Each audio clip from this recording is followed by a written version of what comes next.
Good morning to all of my dear students. आज की हिंदी की कक्षा में आपका स्वागत है।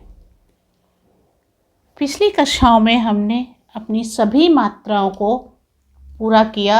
अ से लेकर अंग, आहा अर्थात अनुस्वार, अनुनासिक और विसर्ग की मात्राओं तक हमने पढ़ना और लिखना सीखा।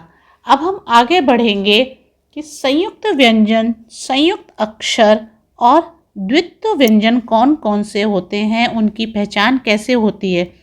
तो सबसे पहले हम सीखेंगे कि संयुक्त व्यंजन कौन से होते हैं। जैसे जो हमारे जब हम व्यंजन लिखते हैं, स्वर और व्यंजन लिखते समय जब हमारी लास्ट में यानी अंतिम में जब हम लिखते हैं क्ष, त्र, ज्ञ और श्र, तो जो ये हमारे चार व्यंजन हैं, ये हमारे संयुक्त व्यंजन होते हैं। इनको हम जैसे स्वर 11 होते हैं, व्यंजन 33 होते हैं, संयुक्त व्यंजन ये संख्या में 4 होते हैं, तो इन्हें हम संयुक्त व्यंजन की श्रेणी में रखते हैं। संयुक्त व्यंजन की श्रेणी में इसलिए रखा गया है क्योंकि यह ऐसे छ से छत्री ये अकेला नहीं बना है, ये दो वर्णों से मिलकर बना है, इसीलिए इन्हें हम संयुक्त व्यंजन कहते हैं। तो देखते हैं कौन कौन से दो वर्णों से मिलकर बना है। श,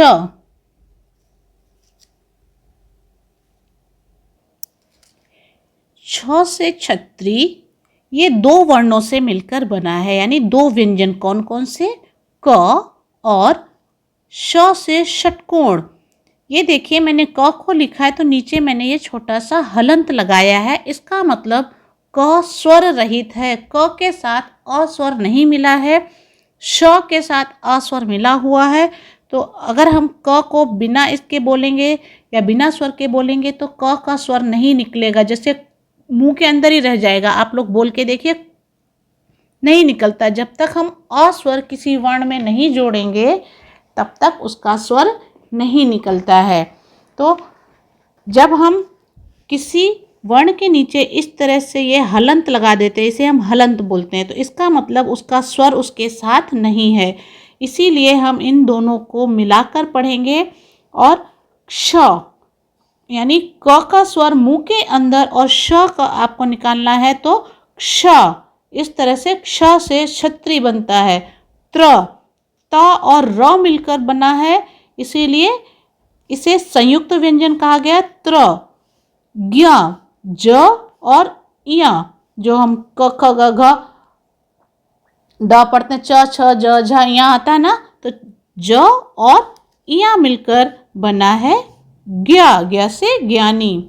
फिर श्र, श और र, इन दो वर्णों से मिलकर बना है श्र, इसीलिए इन्हें हम संयुक्त व्यंजन कहते हैं, क्योंकि ये सब दो वर्णों से या दो व्यंजन से मिलकर बना है। अब सीखेंगे कि संयुक्त अक्षर कौन से होते।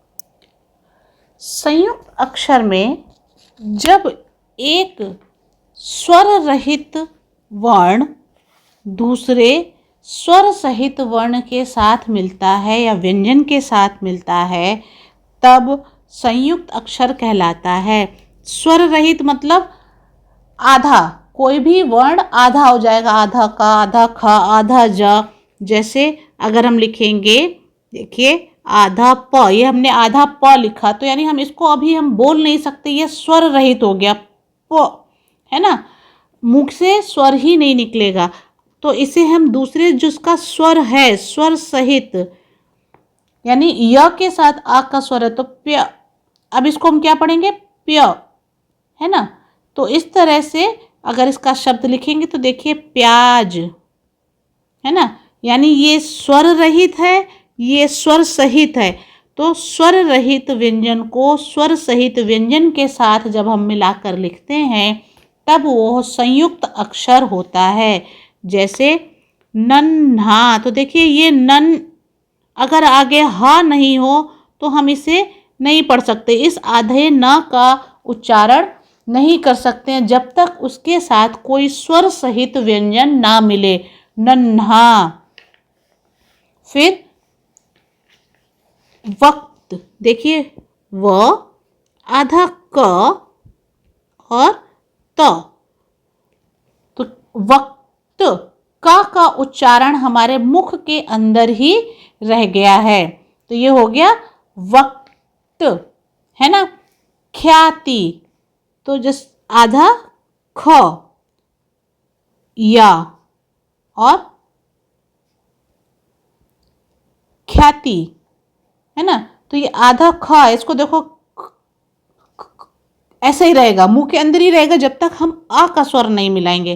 तो ये आधा ख और ये स्वर सहित या, इन दोनों को हम इसके साथ मिलाएंगे तब होगा ख्याति। अर्थात ध्यान से सुनिएगा, स्वर रहित व्यंजन को स्वर सहित व्यंजन के साथ मिलाकर लिखने पर संयुक्त अक्षर बनते हैं।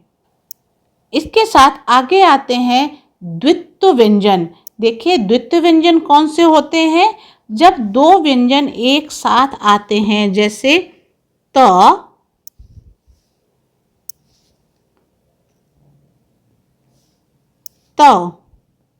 इस तरह से, और उसके बाद दूसरा एक और त। एक त का उच्चारण मुख के अंदर, दूसरे त का उच्चारण मुख के बाहर, दोनों एक ही स्वर है, एक ही व्यंजन है। ये भी त है, ये भी त है ना। आधा क और फिर पूरा क, तो यानी ये दोनों एक ही व्यंजन है। क और क बस एक आधा है और एक पूरा है ना। फिर म और पूरा म, है ना। तो इस तरह से ये एक आधा है, एक पूरा है, यानी दोनों सेम व्यंजन, दोनों सेम वर्ण, एक ही वर्ण होने चाहिए। अब अगर इनके शब्द हम लिखते हैं तो जैसे पत्ता, है ना, पत्ता, देखिए आधा था और पूरा था, तो ये हुए द्वित्व व्यंजन, दो व्यंजन। द्वित्व का मतलब दो व्यंजन, यानी दो व्यंजन एक साथ आ रहे हैं, तो ये द्वित्व व्यंजन कहलाता है। पक्का, अम्मा।